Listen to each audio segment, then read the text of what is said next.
হে প্রভু, তোমার কাছেই আমার যত আকুতি মিনতি। আমি জানি সময় ঝড়ের বেগে বয়ে চলেছে। প্রতিনিয়ত জীবন থেকে হারিয়ে যাচ্ছে প্রতিটা দিন, প্রতিটা সময়, প্রতিটা মুহূর্ত। তোমাকে যে প্রতিশ্রুতি দিয়ে এই দুনিয়াতে এসেছিলাম, তার কিছুই তো পালন করতে পারছি না। নফসের খাহেসাতে ধ্বংস করছি তোমার দেওয়া জীবনের মূল্যবান মুহূর্তগুলো। হে প্রভু, আমি কিন্তু জানি, আমি কিন্তু বুঝি, আমি অনুধাবনও করি এই বিষয়গুলো, কিন্তু কিছুতেই যেন নিজের উপর কন্ট্রোল আনতে পারি না।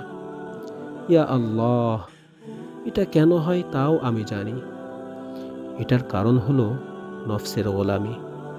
হ্যাঁ, এটাই আমার ও আমাদের জীবনকে ধ্বংস করে দিচ্ছে। ধ্বংস করে দিচ্ছে প্রতিনিয়ত আমাদের ঈমান। জানো প্রভু, প্রতিনিয়তই আমি নিজেকে বদলে ফেলার প্রতিজ্ঞা করি।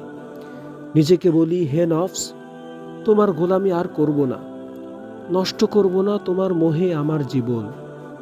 আমি ভালো হয়ে যাব, মহান রবের দরবারে করব আত্মসমর্পণ।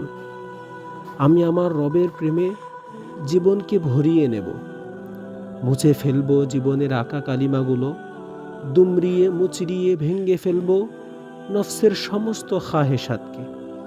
আমি হয়ে উঠব আমার প্রভুর সন্তুষ্টির কারণ। আমার প্রভু এক সময় আমায় ভালোবাসবেন।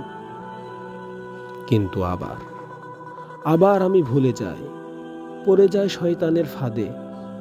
নফসের খাহেসাত বেঁধে ফেলে আমায় আষ্টে পৃষ্ঠে। তখন আমি ভাবি আমি ব্যর্থ, আমি একজন অসফল ব্যক্তিত্ব। কিন্তু যখন আমি হতাশার সমুদ্রে তলিয়ে যেতে যেতে হঠাৎ চোখ মেলি, তখনও দেখি আমার মহান রবের রহমত আমায় ডাকছে হাতছানি দিয়ে। তারপর নিজেকে বলি, লা তাহজান, হতাশ হইও না, তোমার রব তো তোমার সাথেই আছেন। তিনি তো সব পারেন, সব।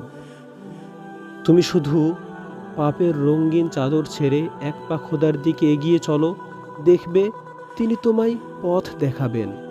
তোমার হাত ধরে নিয়ে যাবেন আলোকিত এক জীবনে, যেখানে তুমি খুঁজে পাবে জীবনের মানে, উপভোগ করবে তোমার রবের দেওয়া মার্জিত একটি জীবন।